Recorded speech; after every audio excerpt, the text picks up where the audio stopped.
சிவாய நம. திருச்சிற்றம்பலம்.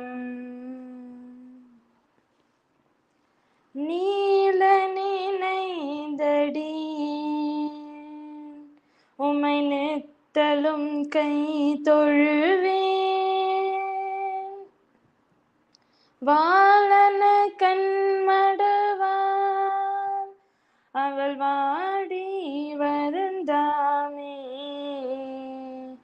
கோலிலியம் பெருமான் கொண்டையூர் சில நெல் பெற்றேன்.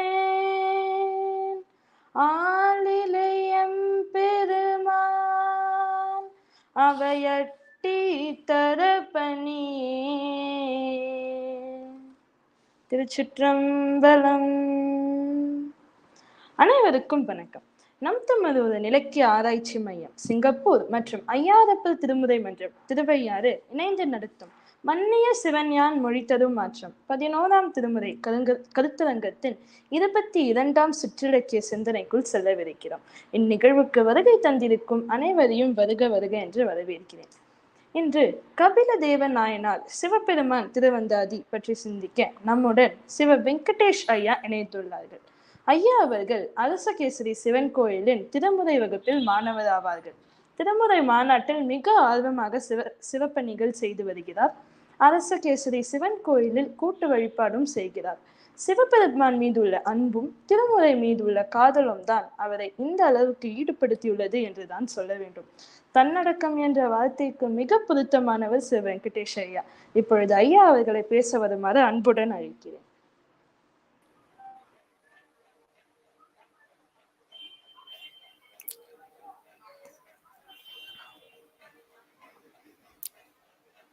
திருச்சிற்றம்பலம். நாடுடைய சிவனே போற்றி, எந்நாட்டவர்க்கும் இறைவா போற்றி. காவாய் கனகத்திரளே போற்றி, கைலை மலையானே போற்றி போற்றி. தெளிவு குருவின் திருமேனி காண்டல், தெளிவு குருவின் திருவார்த்தை கேட்டல், தெளிவு குருவின் திருவார்த்தை கேட்டல், தெளிவு குரு குரு சிந்தித்தல் தானே.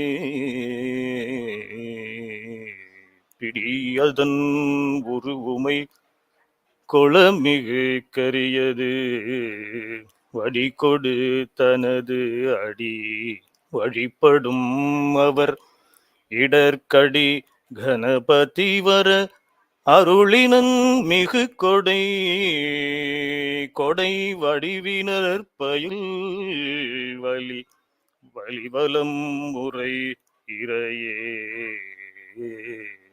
திருச்சிற்றம்பலம். அனைவருக்கும் வணக்கம். எல்லாம் வல்ல எம்பெருமான் தனிப்பெரும் கருணையினாலே திருவருளும் அரசகேசரி அடியார்களின் ஆசி மற்றும் அன்பினால் சான்றோர்களும் ஞானிகளும் அருளாளர்களும் திருமுறையே வாழ்வின் நெறியாக கொண்ட அவர்களுக்கு நடுவில் ஏதும் அறியாத இந்த எளியனுக்கும் இடம் கொடுத்து இந்த அரிய வாய்ப்பினை நல்கியதற்காக எல்லாம் வல்ல எம்பெருமான் கௌரி அம்பிகா சமேத அரசகேசரி பெருமானின் அடி போற்றி. இந்த கருத்தரங்கத்தை சீரும் சிறப்புமாக நடாத்தி வரும் சிவ திருக்கோ பா நல்ல சிவம் ஐயா அவர்களுக்கும் சிவ லாவண்யா அவர்களுக்கும் அத்துணை அடியார் பெருமக்களுக்கும் தாமரை மலர்பாதங்களை மனம் மெய் மொழிகளாலே வணங்கி 11ஆம் திருமுறை கபிலதேவநாயனார் அருளிய சிவபெருமான் திருவந்தாதி தலைப்புக்குள் செல்கின்றேன். இந்த 11ஆம் திருமுறை கபிலதேவநாயனார் அருளிய சிவபெருமான் திருவந்தாதி தலைப்பு எனக்கு வந்ததிலிருந்தே ஒரு சிறு கதை போலதான் நடந்தது. இதை கடந்து செல்ல வேண்டும் என்றுதான் நினைத்திருந்தேன். ஆனால் என்னால் கடந்து செல்ல முடியவில்லை. நேரம் கருதி மிகவும் சுருக்கமாக சொல்கிறேன். எனக்கு திருமுறையிலேயோ தமிழிலேயோ அவ்வளவு ஞானம் கிடையாது. ஒரு நாள் வெங்கட் ஐயா அவர்களிடமிருந்து ஒரு டெலிஃபோன் வந்தது. அப்பொழுது சிங்கப்பூர் மணி 7. அவர் அமெரிக்காவில் இருந்தார். அவருக்கு 3-4 மணி இருக்கும்னு நினைக்கிறேன். அவர் திருமுறையிலேயே ரொம்ப நாள் அதே முறையிலே வாழ்ந்து திருமுறையை முற்றோதல் செய்தவர். 20-25 ஆண்டுகளாக அவர் திருமுறையை வாழ்க்கையாக கொண்டிருக்கிறவர். ஆகவே அவரிடம் இருந்து அந்த கால் வரும்பொழுது நான் திருமுறையை அழைத்ததாக நினைத்து ஆம் என்று சொல்லிவிட்டேன். பிறகு அதை பற்றி நான் நினைக்கவில்லை. பிறகு லாவண்யா மேடம் நீங்கள் கண்டிப்பாக பேர் கொடுக்க வேண்டும் என்று சொன்னார்கள். பேரும் கொடுத்தாயிற்று. அதுக்கப்புறம் தலைப்பு என்ன செய்ய வேண்டும் என்று யோசித்து கொண்டிருந்தேன். எப்படியும் அனைவரும் நிறைய அருளாளர்கள் இருக்கிறார்கள், அவர்கள் எல்லாம் செய்து விடுவார்கள், நமக்கு பேர் வராது என்ற நம்பிக்கையில் உட்கார்ந்து கொண்டிருக்கும் போது மீண்டும் லாவண்யா அவர்களிடம் இருந்து நீங்கள் கண்டிப்பாக தலைப்பை தேர்வு செய்ய வேண்டும் என்று சொல்லும் பொழுது, எதுவும் அதிகமாக இருக்கிறதோ, ஒரு 100 பாடல்கள் இருக்கிறதோ அதை தேர்வு செய்து ஒவ்வொரு பாடலையும் 1 நிமிஷம் கொடுத்தால் அது முடிந்துவிடும் என்ற நப்பாசையில் இந்த திருவந்தாதியை எடுத்து இதுதான் என்று சொல்லிவிட்டேன். அதுக்கப்புறம் நேரம் வர வர கவலை மிகுந்தது. பிறகு கூகுளில் சென்று காப்பி அடித்து பிறகு அதை பற்றி செய்யலாம் என்று நினைத்து கொண்டிருக்கும் போது இந்த திருவந்தாதியை பற்றி எங்கும் எதுவும் எழுதவில்லை. கவலை மேடோடிற்று. பிறகு தேவாரம்.orgயில் சென்றேன். அது இன்னமும் இறைவன் விளையாடி கொண்டிருந்தார். அங்கே எந்த ஒரு விளக்க உரையும் இல்லை, எல்லாமே இலக்கண உரையாகத்தான் இருந்தது. எப்படி திருக்குறளுக்கு பரிமேல் அழகர் பெரிய விளக்கம் அடித்து இந்த மிகுதி அங்க போட வேண்டும், இதை திருப்பி இங்க செய்ய வேண்டும், இதை இப்படி பொருள் கொள்ள வேண்டும் என்று இருக்கிற விஷயத்தை முன்னும் கவலைக்கு இடமாக இருந்தார். ஏன்னா தமிழ் இலக்கணமும் தெரியாது, தமிழே ஒரு தடுமாற்றம்தான். அப்படி இருக்கும் பொழுது என்ன செய்ய வேண்டும் என்று யோசித்து கொண்டிரும் பொழுதுதான் இறைவனின் ஞாபகம் வந்தது. இறைவன் அடி போற்றி, இல்லை அவன் அருளாலே அம்பாள் அருள் செய்கின்றாள், அவள் காலில் வணங்கலாமா என்று நினைத்திருக்கும் பொழுது அடியாரை தொழுதால் இறைவன் இறங்கி வருவான் என்று அடியார்களிடம் சரணடைந்து எங்கள் குழுவில் இருக்கின்ற ஆனந்தன் ஐயாவிடம் சரணடைந்தேன். அவர் பேருள்ளம் கொண்டு எனக்கு அத்தனை உதவிகளையும் செய்து இன்று நான் செய்கின்ற அத்தனையும் அடியார்களின் பிச்சையினால் செய்து கொண்டிருக்கின்றேன். இதில் ஏதாவது நல்லது நிறைகள் வந்தால் அனைத்தும் அடியார்களும் ஆனந்த ஐயாவின் அன்புக்கும் அருளும் தான் முக்கிய காரணம். இதில் என்ன குறை இருந்தாலும் என்னுடைய அறியாமையின் காரணமாக நினைத்து என்னை ஆசீர்வதித்து வேண்டும் என்று அனைவரையும் வேண்டி கேட்டுக்கொள்கிறேன். இப்பொழுது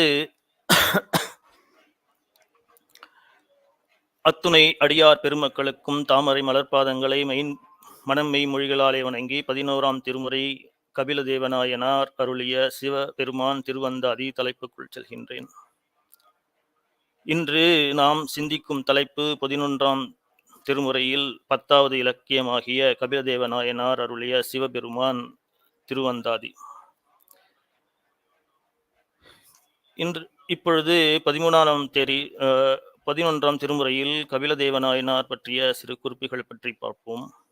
11ஆம் திருமுறையில் இடம்பெற்றுள்ள 40 நூல்களுள் மூத்த நாயனார், திரு இரட்டை மணிமாலை, சிவபெருமான் திரு இரட்டை மணிமாலை, சிவபெருமான் திருவந்தாதி ஆகிய 3 பிரபந்தங்களையும் அருளியவர் இவர். கடைச்சங்க புலவராகிய கபிலரும் இவரும் ஒருவரே என கருதுவோரும் உளர். அவற்றுள் நாம் காண இருப்பது சிவபெருமான் திருவந்தாதி ஆகும். சங்கப் புலவராகிய கபிலர் வேள்பாறையின் இனிய நண்பர், அந்தனர், பொய்யானாவின் கபிலன் என்று போற்றப்பட்டவர். ஆரிய அரசன் பிரகதத்தனுக்கு தமிழ் அறிவுறுத்தி குறிஞ்சி பாட்டு பாடியவர். செல்வ கடுங்கோ வாழியாதன் மீது 10 ஒரு 10 பாடி பரிசும் பெற்றவர். கலித்தொகையில் குறிஞ்சி திணை பாடி குறிஞ்சி கபிலன் என்ற பெயரையும் பெற்றவர். விநாயகர் வழிபாடு தமிழகத்தில் கிபி 7ஆம் நூற்றாண்டில் தொடக்கத்தில் தான் பரவலாக இருக்கப்பெற்ற வேண்டும் என வரலாற்று ஆய்வார்கள் கருதுவதால் மூத்த நாயனாராகிய விநாயகர் மீது பிரபந்தம் அருளிய இவர் கிபி 8ஆம் நூற்றாண்டுக்கு பிற்பட்டவர் என்பர் சிலர். சரி, இப்பொழுது சிவபெருமான் திருவந்தாதி திருநூல் சிறப்பை பற்றி ஒரு சிறு குறிப்பு பார்ப்போம். சிவபெருமான் திருவந்தாதி என்னும் பெயரில் 2 அருளாளர்கள் நூல்கள் எழுதியுள்ளார்கள். அதில் திருமுறையில் இடம்பெற்றுள்ளன. ஒன்று பரணதேவநாயனார் அருளிய சிவபெருமான் திருவந்தாதி. 2 கபிலதேவநாயனார் சிவபெருமான் திருவந்தாதி. இந்த 2 நூல்களுமே முதல் பாடல் 1 என்று தொடங்குகிறது, கடைசி பாடல் 1 என்று முடிகிறது. 96 வகையான சிற்றிலக்கியங்களில் அந்தாதியும் ஒன்று. வெண்பா யாப்பில் செய்யப்பட்ட இந்த நூலின் மடக்கு யமகம் வந்துள்ளன. ஆகையால் கற்றோரே அன்றி மற்றோர் இதில் பயிற்சி மிகவும் குறைவு. கற்றோரையும் கலங்க வைக்கும் பாடல்கள் பல இதில் உள்ளது. ஆகவே இந்த நூலை பற்றி சொல்வதற்கு மிகவும் அஞ்சினேன். ஆயினும் சிவபெருமான் அருளால் அடியார் ஆனந்தன் அவர்கள் உதவிட குற்றம் களைந்து குணம் கொண்டு அருளுமாறு அடியார் அனைவரையும் நான் பிரார்த்திக்கிறேன்.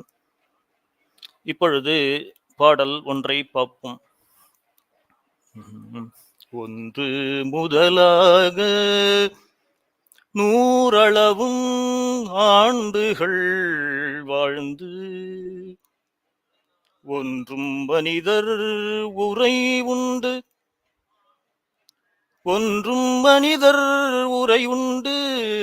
ஒன்றும் மதியாத கூற்று உதைத்த சேவடியான் வாய்ந்த மதியான்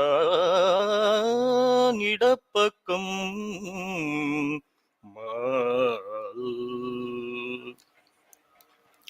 ஒன்று முதலாக 100 ஆண்டுகள் வாழ்ந்து ஒன்றும், அதாவது மனித உயிரை உண்டு ஒன்றும் மதியாத கூற்றை உதைத்த சேவடியான் வாய்ந்த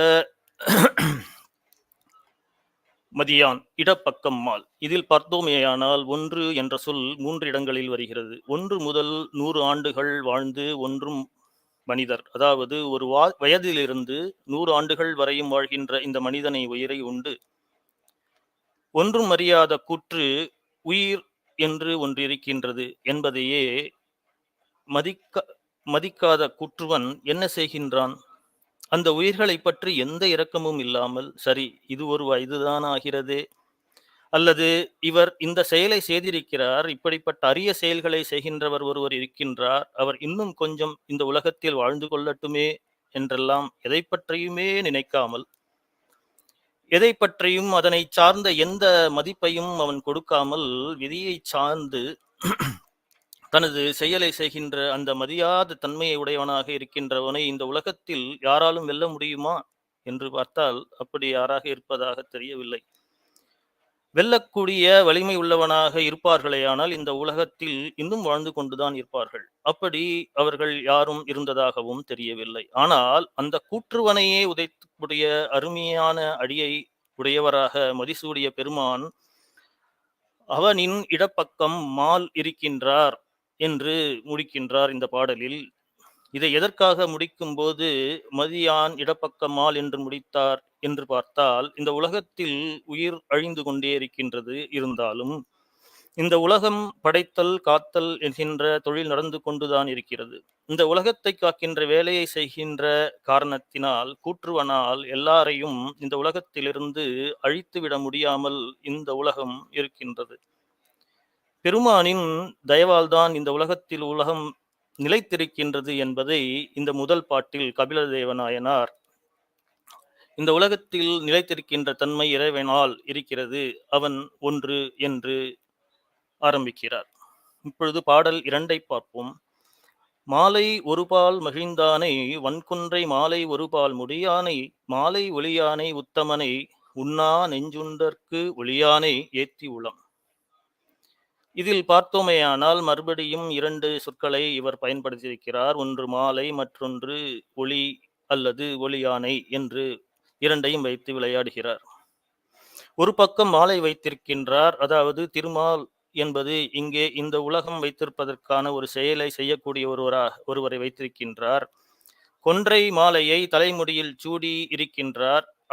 அவர் எப்படி இருப்பார் என்று பார்த்தோமேயானால் மாலை ஒளியானே, மாலை நேரத்தில் பொன் வண்ணத்தில் வருகின்ற பவழம் போன்ற மேனியுடையவராக இருக்கின்ற உத்தமனை உண்ணா நெஞ்சுண்டற்கு ஒளியானை ஏத்தி உளம், அதாவது யாராலும் உண்ண முடியாத நெஞ்சை உண்டவுடன் எல்லோரும் ஓடினார்கள், எங்கே ஒளிந்து கொள்ளலாம் என்று பார்த்தார்கள்.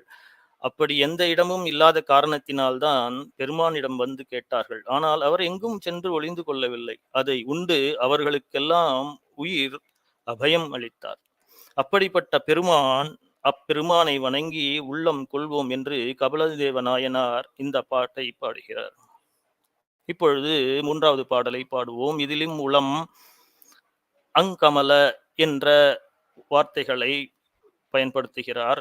உளம்மால் கொண்டோடி ஒழியாது யாமும் உளமாகில் ஏத்தவாறுண்டோ, உளம் மாசற்ற மங்கலம் அங்கமலம் இல்லா அடிவெள்ளேறு ஊர்ந்துழலும் அங்கமல வண்ணன் அடி.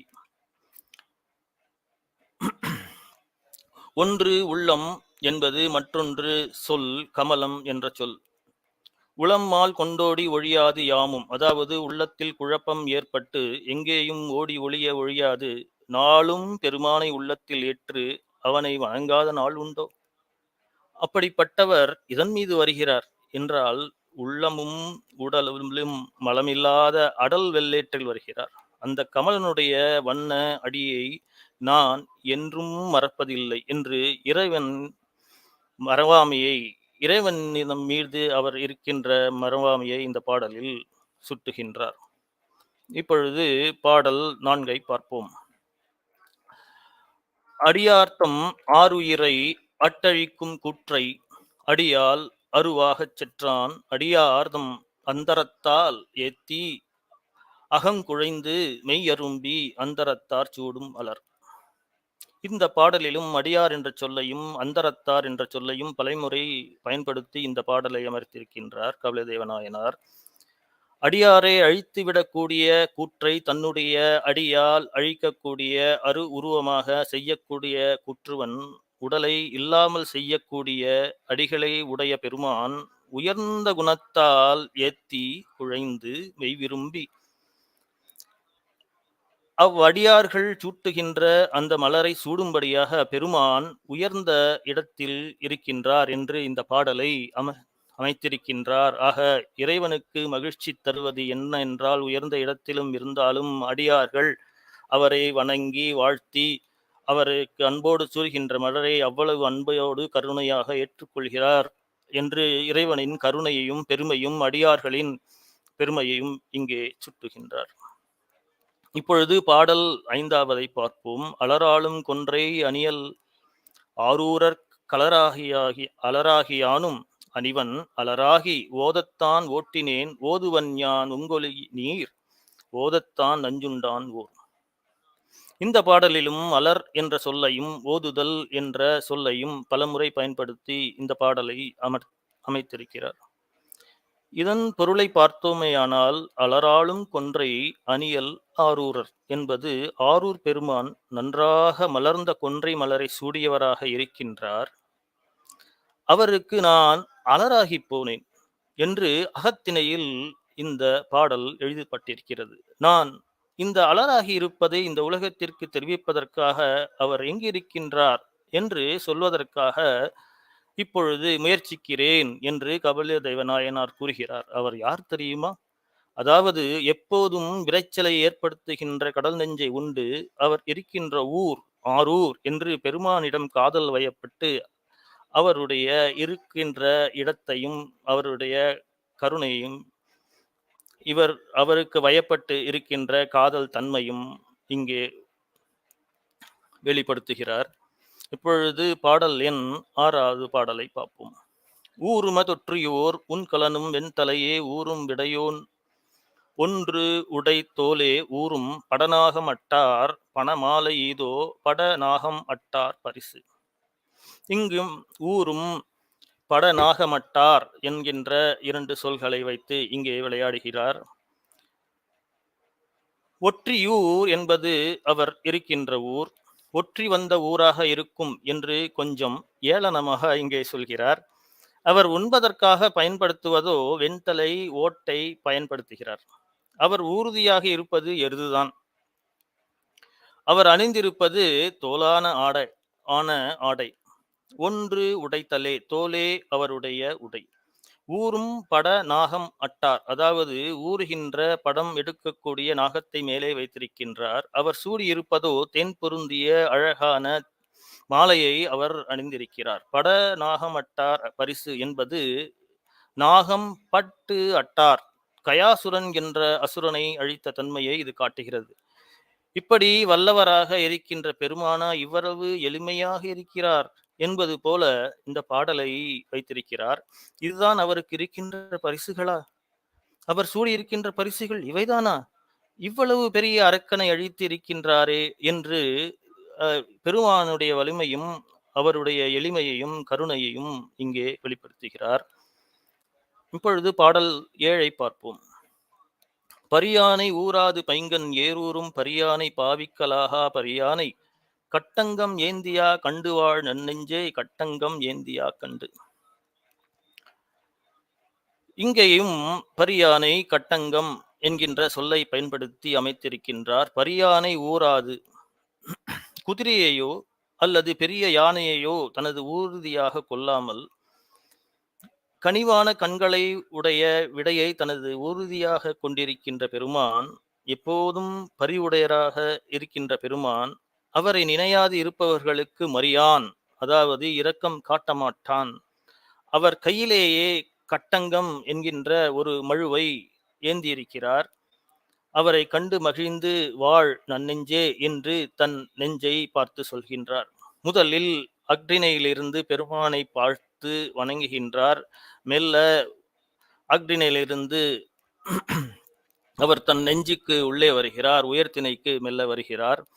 ஆக பெரும்பாலான பாடல்கள் அக்னியிலே இருக்கின்ற காரணத்தினால் நாம் இப்பொழுது 18வது பாடலின் பொருளை பார்ப்போம். பனியாய் மடநெஞ்சே பல்சடையான் பாதம் பணியாத பக்தர்க்கு சேயன் பணியாய ஆகத்தான் செய்து மேல் நம்மை அமரர்கோன் ஆகத்தான் செய்யும் அரண். இந்த பாடலிலும் பணியாய் மற்றும் ஆகத்தான் என்ற சொல்லை பயன்படுத்தி இந்த பாடலை அமைத்திருக்கின்றார்.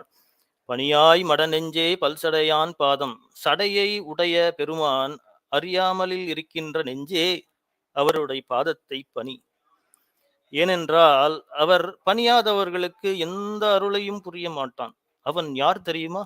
பணியாய ஆகத்தான், பாம்புகளை தன் மீது சூடிக்கின்ற பெருமான். அப்படி நாம் அவரை பணிந்தால் அமரர்கோன் ஆகத்தான் செய்யும் அரண், அதாவது அமரர்களுக்கெல்லாம் அரசனாக ஆக்குவான் என்று இந்த பாடலில் உணர்த்துகிறார்.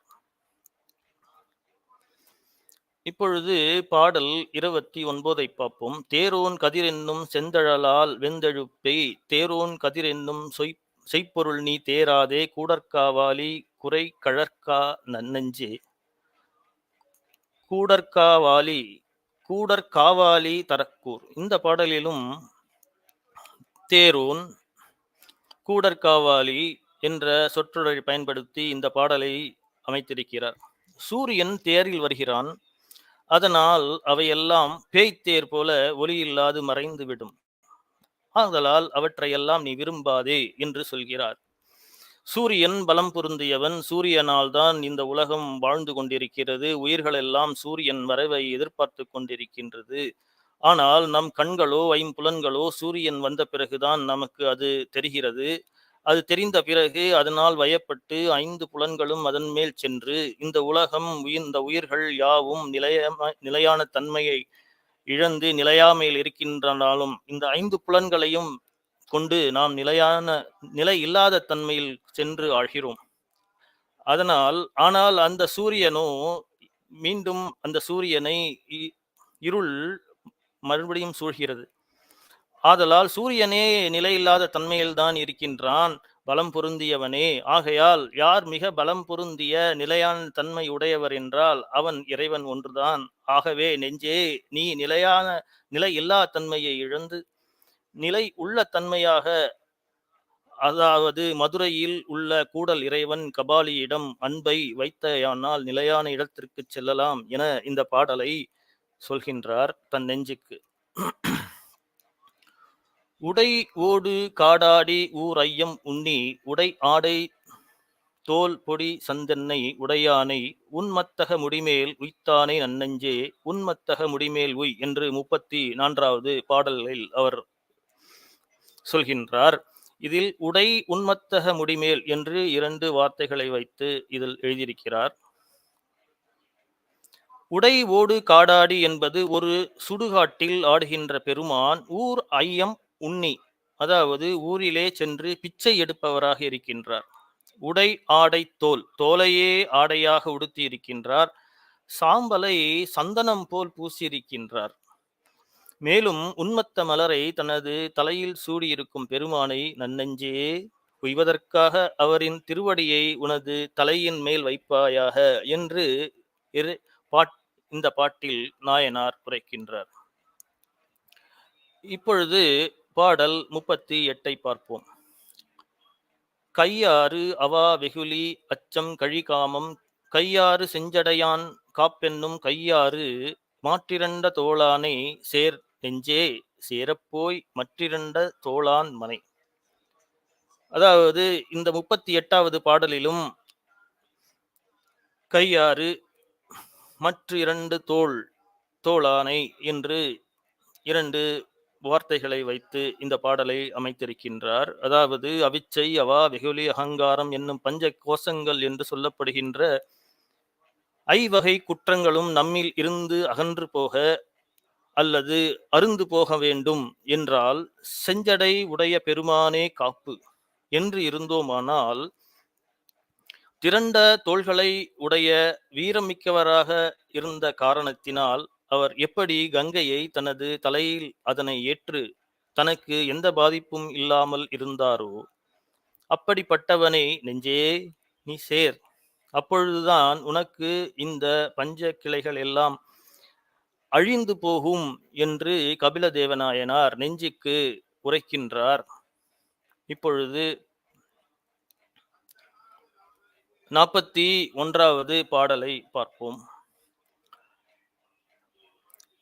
மாதரங்கம் தன்னங்கு சேர்த்தி வளர்சடை மேல் மாதரங்க கங்கை நீர் மண்ணுவித்து மாதரங்க தேரானை ஊரான் சிவர்காலான் சிந்தனையே தேரானை ஊரானை தேர்.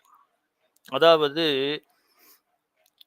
உமை அம்மையை தனது அங்கமாக கொண்டு தனது அங்கத்தில் இருந்து பிரித்து பார்க்க முடியாததாக அவர் பிடிக்க முடியாதது போல் சேர்த்து வைத்திருக்கின்ற பெருமான் வளர்சடை மேல் மாதரங்க கங்கை நீர் ஓடக்கூடிய நீரை மண்ணுவித்து நிலையாக நிறுத்தச் செய்து மாதரங்க தேரானை யூரான் தனது தேராக வாகனமாக பெரிய யானையையோ அல்லது குதிரையையோ கொள்ளாது அவன் விடையை ஊர்தியாக வைத்திருக்கின்ற சிவனை சிந்தனை செய்து தேர்.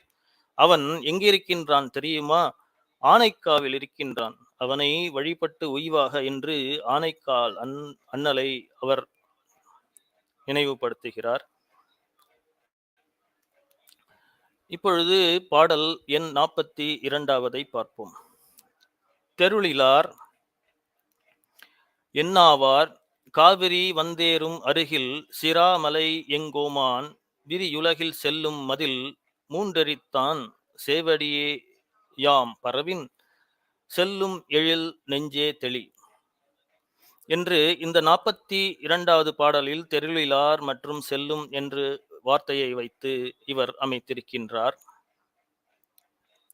அதாவது தெளிவான அறிவு உடையவராக எந்த குழப்பமும் இல்லாமல் இருக்கக்கூடியவர் என, அதாவது பெரியவர்கள் என்று சொல்லப்படுகின்ற அவர்கள் என்ன செய்வார்கள் என்றால், காவிரி வந்தேறும் அருகில் சிராமலை எங்கோமான், காவிரி மற்றும் அரண்மனையின் கோமான், காவிரி நதி ஓடுகின்ற பக்கத்தில் இருக்கக்கூடிய சிராமத்தில் இருக்கும் பெருமான் விரியுலகில் செல்லுமதில் பறந்து விரிந்து இருக்கின்ற இந்த உலகத்திற்குள் சென்று துன்பம் விளைவித்த 3 கோட்டைகளையும் எரித்த சிவபெருமான் சேவடியே நினைப்பார்கள். அப்பொழுதுதான் நெஞ்சம் தெளிவாக குழப்பம் இல்லாமல் அழகாக இருக்கும் என்று தன் நெஞ்சத்திற்கு சொல்கின்றார் இந்த பாடலில் கபில தேவநாயனார். இப்பொழுது பாடல் 43 பார்ப்போம். தெளியாய் மடநெஞ்சே செஞ்சடையான் பாதம் தெளியாதார் தீ நெறிக்கண் செல்வர் தெளியாய பூவார் சடைமுடியான் பொன்னடிக்கே ஏத்துவன் நற்பூவாய வாசம் புனைந்து. இப்பொழுது இந்த பாடலின் பொருளை பார்ப்போம். நெஞ்சே, நீ குழப்பத்தில் இல்லாமல் நீ தெளிவடைவாய். செஞ்சடையான் பாதத்தை தெரியாதவர்கள், அதாவது இறைவனை வணங்காதவர்கள் தீய நெறிக்குச் செல்வர். அவர்கள் நல்ல நெறியில் செல்ல மாட்டார்கள். ஆகவே நீ தெளியாய பூவார் சடைமுடியான் என்பது நல்ல தேனுடைய மலர்களை சூடி இருக்கின்ற பெருமானின் பொன்னடியே ஏத்து. அப்படி நெஞ்சே ஏத்துவது என்றால் தனது நெஞ்சத்தில் அன்பு என்கின்ற வாதத்தை புனைந்து இறைவனுக்கு ஏற்றினால் நான் இனி நீங்கள் செல்லாமல் இருக்கலாம் என்பதை என்ற வண்ணம் இந்த பாடலை அமைத்திருக்கின்றார். இது எப்படி இருக்கின்ற என்று பார்த்தோமானால், மாசில் வீணையும் என்ற பதிகத்தில் விறகிற் தீயினின் பாலில் படுனை போல் மறைய நின்றுளான் மாமணி சோதியான் உறவு கோல் நட்டு உணர்வு கயிற்றினால் முருக வாங்கி கடைய முன் நிற்குமே என்று இந்த பாடலில் எப்படி இறைவனை நன்றாக நினைந்து அவருக்கு உருகி கருணையினால் நெஞ்சத்தில் நினைந்தால் இறைவன் தன் முன் நிற்பார் என்கின்ற அந்த சொல் போல் இந்த பாடலிலும் கபில தேவநாயனார் இறைவனின் பெருமையையும் நாம் எப்படி இருக்க வேண்டும், நம் நெஞ்சை எப்படி பழக்க வேண்டும், நம் நெஞ்சை எப்படி இறைவன் பால் செலுத்த வேண்டும் என்கின்ற பொருளையும் இங்கே நமக்கு காட்டுகின்றார். இப்பொழுது பாடல் எண் 49 பார்ப்போம். உருவியலும் செம்பவளம் ஒன்னார் உடம்பில் உருவியலும் சூலம் உடையான் உருவியலும் மாலேற்றான் நான்முகனும் மண்ணோடு விண்ணும் போய் மாலேற்றார்க்கீதோ முடிவு. இப்பாடலிலும் உருவியலும் மற்றும் மாலேற்றான் என்கின்ற சொல்லை கொண்டு இந்த பாடலை அமைத்திருக்கின்றார். உருவியலும் செம்பவளம் ஒன்னார் உடம்பில், அதாவது செம்பவளம் போல் ஒப்பற்ற உடம்பை வண்ணமாக கொண்ட உருவை கொண்டிருக்கின்ற எம்பெருமான் உருவியலும் சூலம் உருவி வீசக்கூடிய சூலத்தை உடையவராக இருக்கின்றார். உருவியலும் ஏற்றான், அழகாக இருக்கக்கூடிய விடையை தனது ஊர்தியாக ஏற்றான். நான் முகனும் மண்ணோடு விண்ணும் போய், அதாவது இங்கே பெருமாள் தான் விடையாக இடப உருவத்தை ஏற்றுக்கொண்டார்.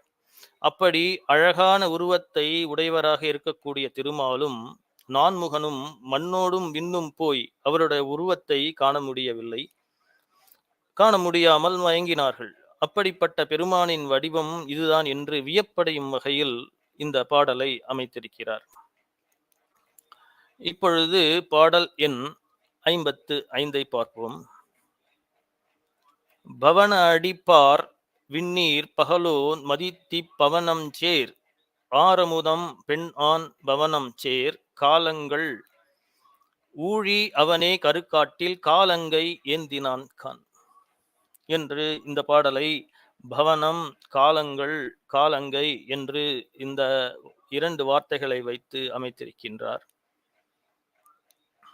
அதாவது பவன் என்பது இறைவன், பர என்பது உலகம், விண் என்பது ஆகாயம், நீர் என்பது தண்ணீர், பகலோன் என்பது சூரியன். பவனம் சேர் ஆரமுதம், அதாவது தேவர்களுக்கெல்லாம் கிடைத்த ஆரமுதமாக இருப்பவனும் அவன்தான் பெண்ணாகவும் ஆணாகவும் பவனம் சேர் காலங்கள், அதாவது இந்த உலகத்தை இயக்கக்கூடியதாக இருப்பினும் அதை இறுதி காலத்தில் ஊழியாக இறுதியாக கூடிய காலத்தை அந்த கூடிய காலத்தை கூடியவராக இருக்கின்றவனும் அவன் எங்கிருக்கின்றான் என்றால் கரிகாட்டில் ஆடுகின்றான். எப்படி ஆடுகின்றான் என்றால் தனது கால் மற்றும் தனது கையை கொண்டு ஊர்த்தவ தாண்டத்தை ஆடுகின்ற வகையிலே இருக்கின்றான் என்று இறைவன் ஆடுகின்ற ஊர்த்தவ தாண்டத்தை பற்றி இங்கே நமக்கு விளக்குகிறார். இப்பொழுது பாடல் 56 பார்ப்போம். கானங்கை இன்மை கருதி கவலாதே கானங்கை யாற்றொழுது நன்னெஞ்சே கானங்கை பாவனையாய் நின்றான் பயிலும் பரஞ்சோதி பாவனையாய் நின்ற பதம். இந்த பாடலிலும் காணங்கை பாவனை என்ற சொற்களை கொண்டு இந்த பாடலை அமைத்திருக்கின்றார். காணங்கை இன்மை கருதி கவலாதே, கையிலே காசு இல்லையே என்று நீ கவலைப்படாது. காணங்கை ஆற்றொழுது நன்னெஞ்சே, இறைவனை நம் நஞ்சில் கொண்டு தனது கையால் தொழுதாயானால் அவர் யார்?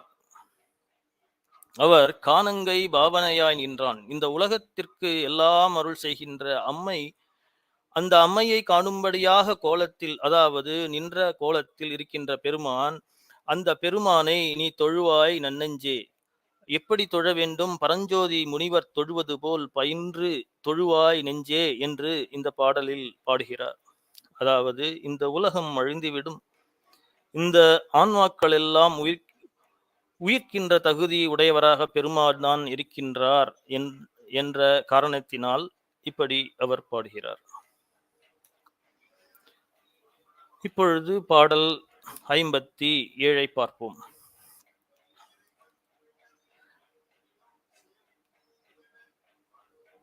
பதங்க வரையுறந்தான் பான் மகிழ்ந்தான், பண்டு பதங்கன் எயிறு பறித்தான், பதங்கையால் அஞ்சலிகள் அன்பாலும் ஆக்குதிகான், நெஞ்சே கூந்தஞ்சலிகள் என்பாலும் ஆக்கு.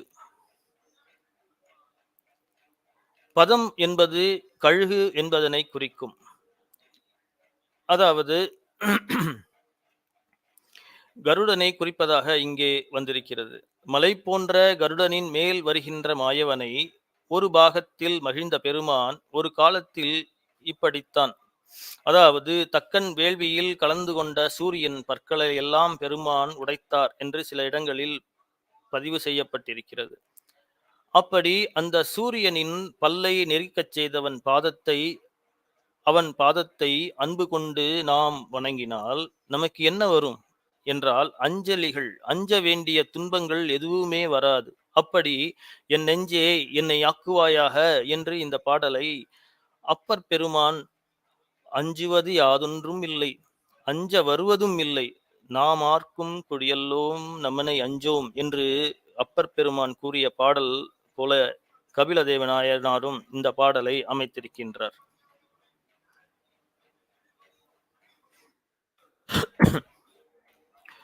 இப்பொழுது பாடல் எண் 59 பார்ப்போம்.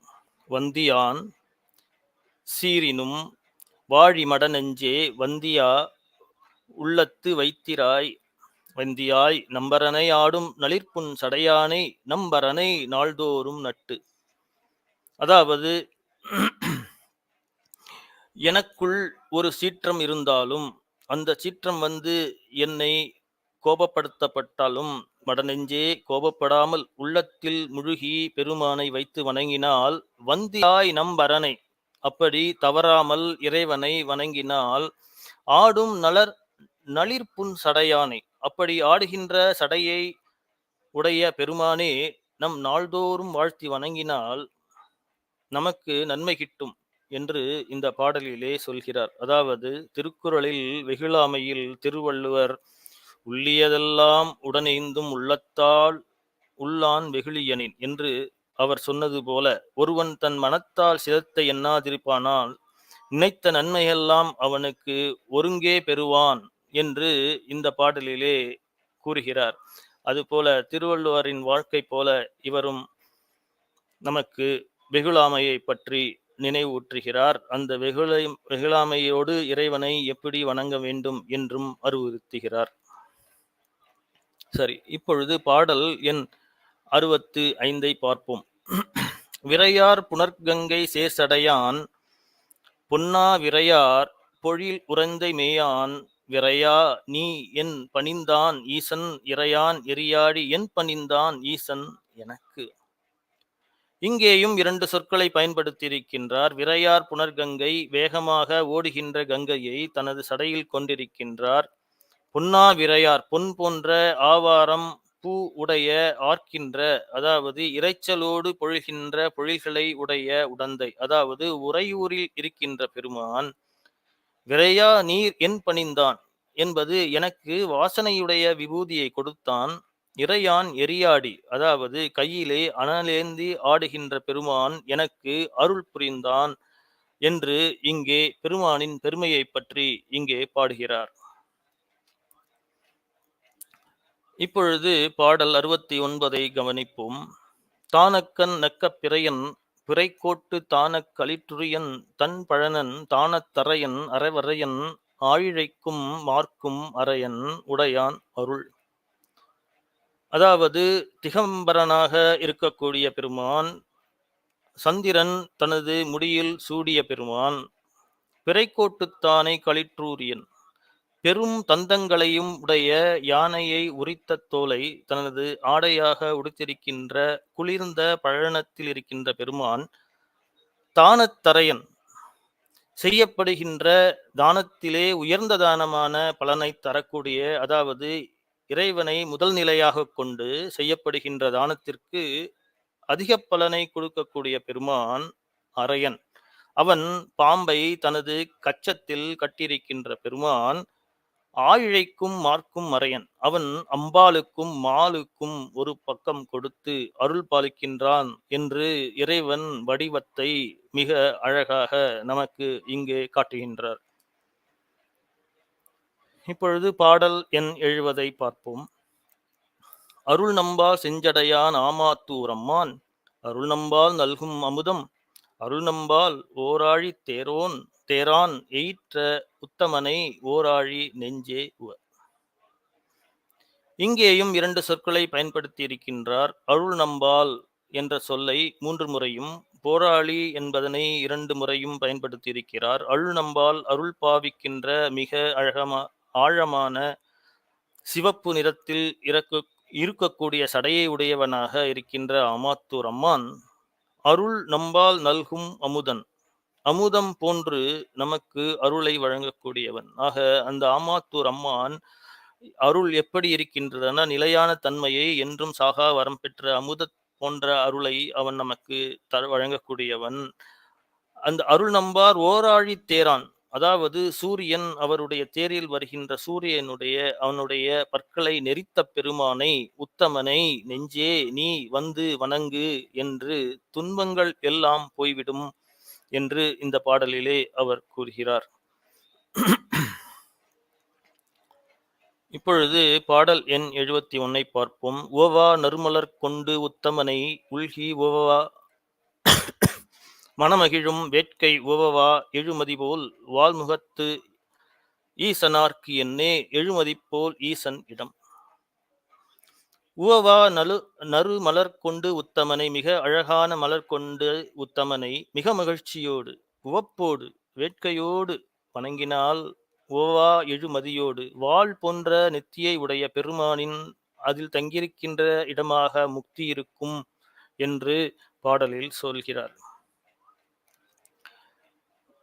பாடல் 72 அதாவது இடமால், இடப்பக்கம் திருமாலை கொண்டு மாலை நேரத்தில் இருக்கக்கூடிய வண்ணம் போன்று இருக்கின்ற வண்ணம் செம்மை வண்ணமாகவும், மருளுகின்ற மானையை தனது வலது பக்கத்தில் ஏந்தி எப்போதும் மாற்றம் இல்லாத மதியை உடையவனாக பெருமான், மொய்ச்சடையான் பெருமான் அந்த தவக்கோலத்தில் இருக்கின்றான் என்று, பெருமான் எந்த தவக்கோலத்தில் எப்படி இருக்கின்றான் என்று நமக்கு கபிலதேவநாயனார் இங்கே காட்டுகின்றார்.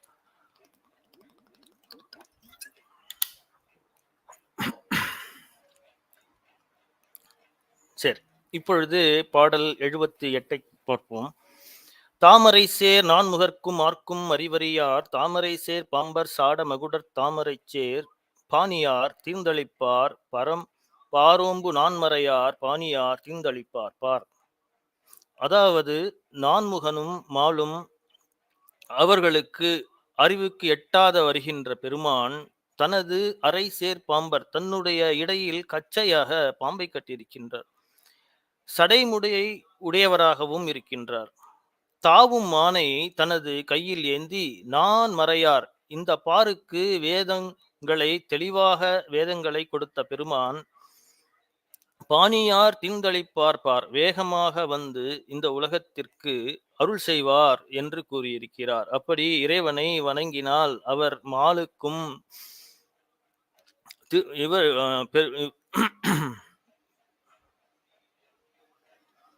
நான்முகனுக்கும் அருள் செய்யாதவர் நாம் அவரை வணங்கினால் விரைவாக வந்து நமக்கு அருள் செய்வார் என்று கபிலதேவநாயனார் இந்த பாடலில் நமக்கு உணர்த்துகிறார்.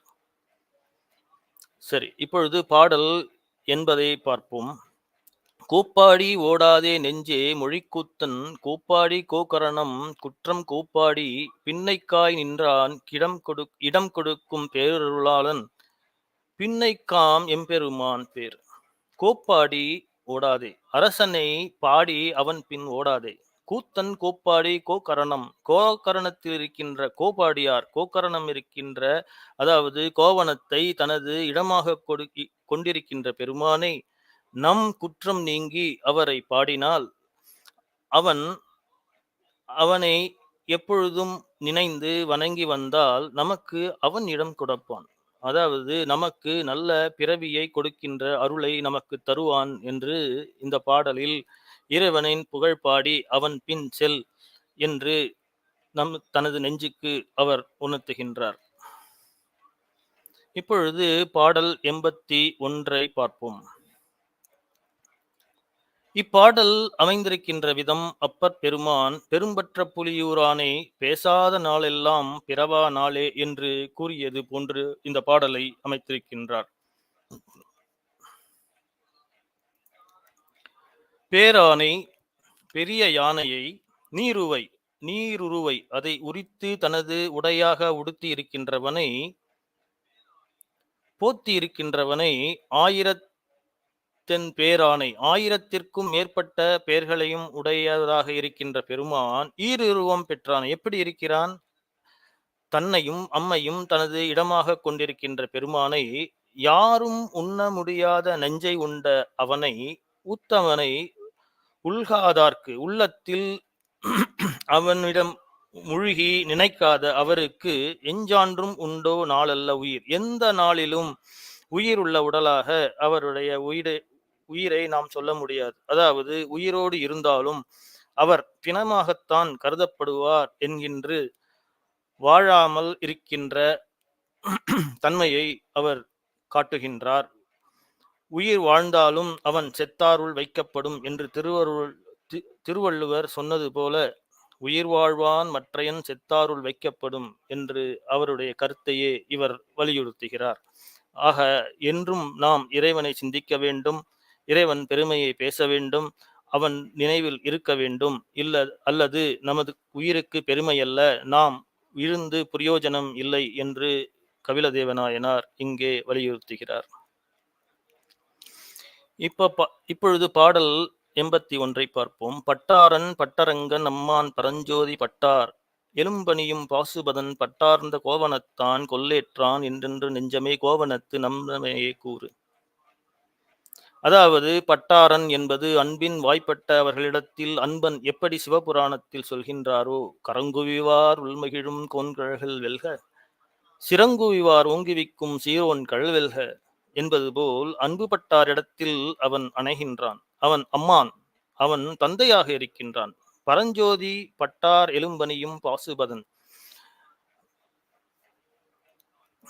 இறந்தவர்களின் எலும்பை அணியும் அதே சமயத்தில் பார்த்தனுக்கு பாசுபதம் என்கின்ற அஸ்திரத்தை தந்தவன். பட்டார்ந்த கோவணத்தான், பட்டால் நெய்யப்பட்ட கோவணத்தை அணிந்தவன். மிகவும் மூர்க்கமாக இருக்கக்கூடிய கொள்ளேற்ற விடை மீது அவன் வருபவன்.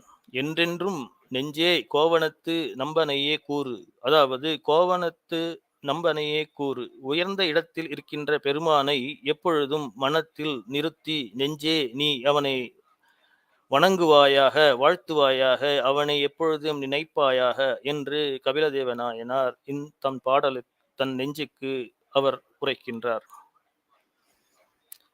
செய்யான் கருமிடற்றான் செஞ்சடையான் தென்பொழில் சூழ் செய்யான் பழனத்தான் மூவுலகும் செய்யாமுன் நாட்டூனாய் நின்றானே நாடுதும் போய் நன்னெஞ்சே நாட்டூனாய் நின்றானை நாம். அதாவது இங்கேயும் செய்யான் நாட்டூனாய் என்ற 2 வார்த்தைகளை வைத்து இங்கே அவர் அமைத்திருக்கின்றார்.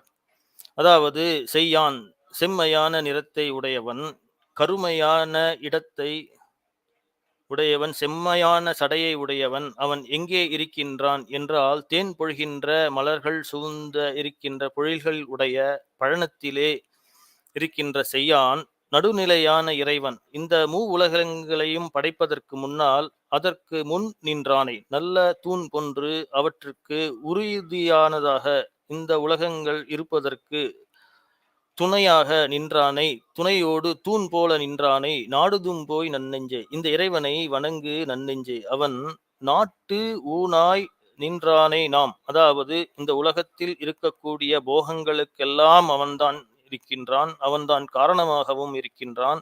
அப்படிப்பட்ட அவனை வணங்கு நல்ல நெஞ்சமே, அவனை வணங்கு என்று இந்த இடத்தில் கபிலதேவநாயனார் தன் நெஞ்சுக்கு சொல்வது போல நமக்கும் அவர் அறிவுறுத்துகிறார்.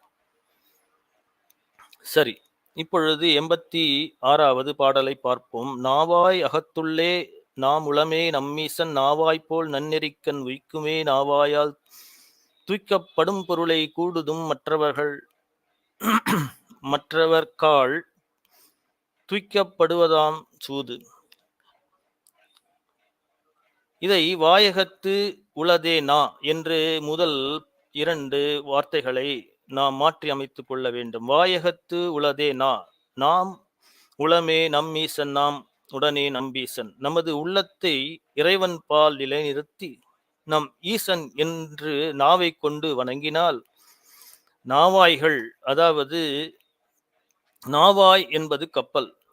இந்த பிறவிக்கடலை கடப்பதற்கு நமக்கு இறைவன் உய்கின்ற வகையை அருள் செய்வான். அப்படி இல்லாமல் நாவாயால் தூய்க்கப்படும் பொருளை, அதாவது நாவினால் சுவைத்து இந்த உலக இன்பத்தை அனுபவிப்பதற்காக தேடுபவர்களுக்கு மற்றவர்கள் தேடிக்கொண்டிருக்கும் பொழுது நாம் அதை விடுத்து இறைவனை வணங்கி அந்த நாவை கொண்டு இறைவனை பாடி பரவினால் நமக்கு உறுதியான பொருள் கிடைக்கும் என்று இந்த பாடலின் வழியாக அவர் சொல்கிறார். இது எப்படி இருக்கிறது என்றால், அப்பல் பெருமான் பாடிய திருஅங்க மாலை பாடலில், வாயே வாழ்த்து கண்டாய் மதயானை உரி போர்த்து பெய்வாழ் காட்டகத்தாடும் பிரான் தன்னை, வாயே வாழ்த்து கண்டாய் தேடி கண்டு கொண்டேன் திருமாலோடு நான் முகனும், தேடி தேடொனா தேவனை என்னுள்ளே தேடி கண்டு கொண்டேன் என்று இறைவனை வாயால் வாழ்த்தி அவனை நெஞ்சுள் தேடி தன்னுள் தேடி அவனை என்னாலும் வணங்கு என்று இந்த பாடலில் நமக்கு உணர்த்துகிறார். சரி, இப்பொழுது பாடல் எண் 90வது பாடலை பார்ப்போம். கற்றானம் கற்றானம் சாடு காவாலி கலந்தைக்கோன், கற்றானை கல்லாத நாளெல்லாம் கற்றான் அமரர் அறக்கடிமை பூண்டார் அமரர்க்கு அமரராவார். முதல் சொல் கற்றானம் சாடு என்று இருக்கிறது. அது கன்று ஆனைந்து, அதாவது இறைவன் அந்த பசுவிலிருந்து வரக்கூடிய பஞ்ச கவ்யங்களை கொண்டு அவனுக்கு அபிஷேகம் செய்கிறார்கள். அப்படி அதை மகிழ்வோடு ஏற்றுக்கொள்கின்ற கபாலியாகி கலந்தை என்ற பெயரோடு இருக்கக்கூடிய திருத்தலங்களில் எல்லாம் இருக்கின்ற அரசனாக இருக்கின்ற பெருமான், அந்த திருத்தலங்களில் எல்லாம் அரசனாக இருக்கின்ற அப்பெருமான் திருவேட்களம், திருநெடுங்களம், திரு அஞ்சைக்களம் போன்ற களம் என்ற பெயர்களில் உள்ள திருத்தலம் போன்ற பெரிய நகரங்களில் எல்லாம் எழுந்து அருளி இருக்கின்ற பெருமானை, கல்தானை கல்லை ஆடையாக அணிந்திருக்கும் பெருமானை கல்லாமல் இருந்தால், அவனை நீ அறியாமல் இருந்தால் நீதான் கல். அதை விடுத்து எல்லோரும் விரும்பவராக இருக்கக்கூடிய பெருமானுக்கு நீ அடிமை கொண்டால் தேவர்களுக்கெல்லாம் தேவராவா என்று இறைவனுக்கு அவனிடம் சரணாகதி அடை, நீ அவனுக்கு அடிமை கொள் என்று கபிலதேவநாயனார் இறைவின் பெருமையையும் அவரை அடையக்கூடிய தன்மையையும் அவர் இறைவன் இருக்கின்ற உயர்ந்த இடத்தையும் நமக்கு காண்பிக்கிறார். சரி, இப்பொழுது பாடல் 99ற்கு பார்ப்போம்.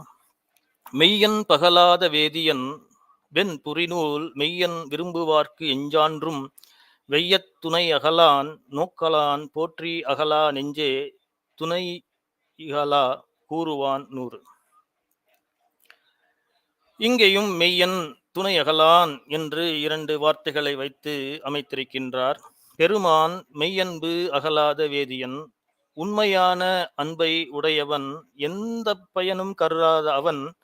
அவன் வேதத்தின் பொருளாகவும் வேத வடிவமாகவுமே இருக்கின்றான்.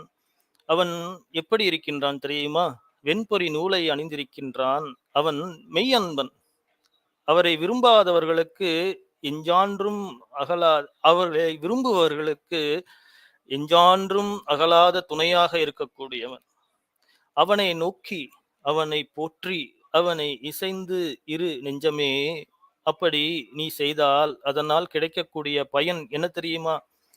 இந்த பிரபஞ்சத்தில் உனக்கு கிடைக்கக்கூடிய பயன் என்ன என்று நீ எதை நினைத்தாலும் அது அவனால் கிடைக்கக்கூடிய பயனில் 100ல் 1 பங்கு கூட இல்லை என்று உணர்ந்து அவனை போற்றி அவனை வணங்கி அவனிடம் காதல் கொண்டு அவனை துதித்து அவனிடம் சரணாகதி அடைந்து அவனை எந்நாளும் வணங்கி இரு நெஞ்சமே என்று தன் நெஞ்சிற்கு அவர் கூறுவது என்னைக்கு கூறுவது போல என் அறியாமையை நினைந்து எனக்கு அறிவுறுவது போலவே இருக்கின்றது இப்பாடல். சரி, இப்பொழுது நாம் கடைசி பாடலுக்கு வந்துவிட்டோம். 100வது பாடல்.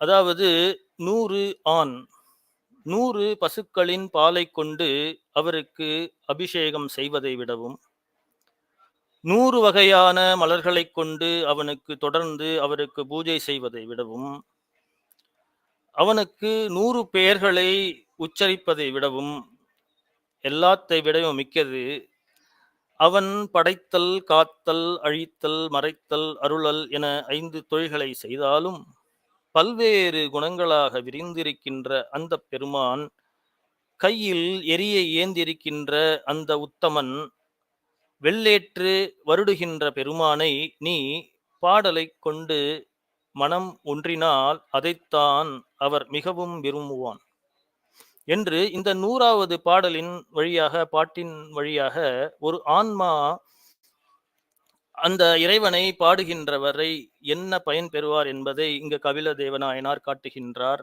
அதான் 100 ஆண் பயனாட்டி 100 மலர் சொரிந்து 100 நொடிவதனின் மிக்காதே 100 உடையான் பைத்த வெறி உத்தமனை வெள்ளையருடையானை பாடலால் ஒன்று என்று முடிக்கிறார்.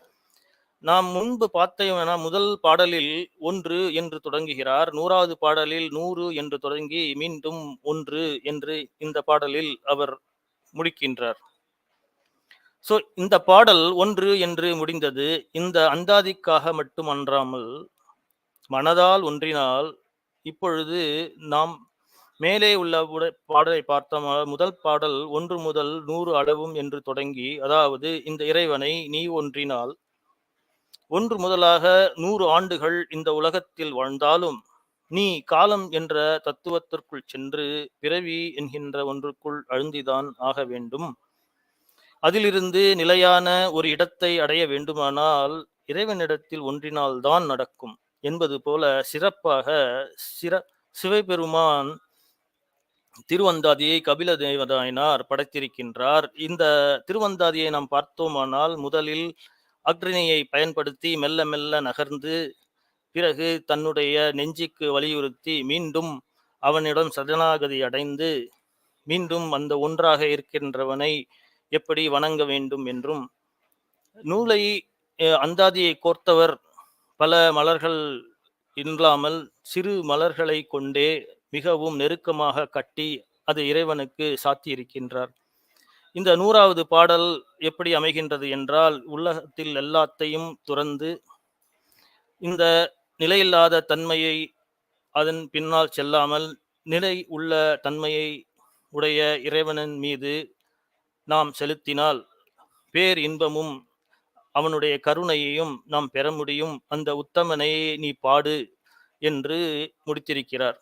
அது எப்படி இருக்கின்றது என்றால், பெரிய புராணத்தில் கடைசி பாடலுக்கும் இதற்கும் தொடர்புடையது போலவே அமைந்திருக்கிறது. என்றும் இன்பம் பெருகும் இயல்பினால் ஒன்று காதலித்து உள்ளமும் ஓங்கிட மன்றுளார் அடியார் அவர்வான் புகழ் நின்றது எங்கும் நிலவி உலகேலாம். எக்காலத்தும் எவ்விடத்தும் சிவபெருமானிடத்தின் கொள்ளும் இன்பம், அந்த இன்பம் பெருகும் இயல்போடு அப்பெருமானை ஒன்றுபட்ட உறவினால் பத்திமையை கொள்ள அவ்வுயிர் தானும் மென்மேலும் சிறந்து இறைவனிடம் சென்று அடையும் என்று இந்த பாடலில் நிறைவு செய்கிறார். தென்னாடுடைய சிவனே போற்றி, எந்நாட்டவர்க்கும் இறைவா போற்றி, காவாய் கனகத்திரளே போற்றி, கைலை மலையானே போற்றி போற்றி. அடியார் அவர்கள் அனைவருக்கும் இறைவன் அவர்களுக்கும் அவர் பாதங்களை வணங்கி முடிக்கின்றேன். வாய்ப்பளித்த அன்பு உள்ளங்களுக்கு நன்றி. சிவா திருச்சிற்றம்பலம்.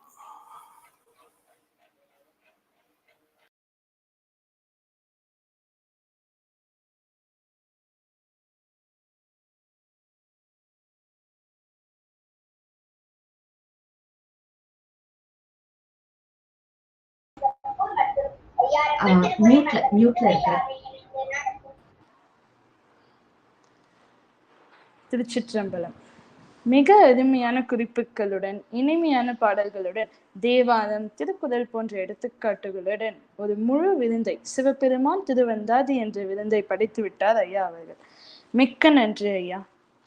அடுத்த நிகழ்வை காண சாட்டில் கொடுக்கப்பட்டுள்ள இணைப்பில் இணையுமாறு கேட்டுக்கொண்டு விடைபெறுகிறோம்.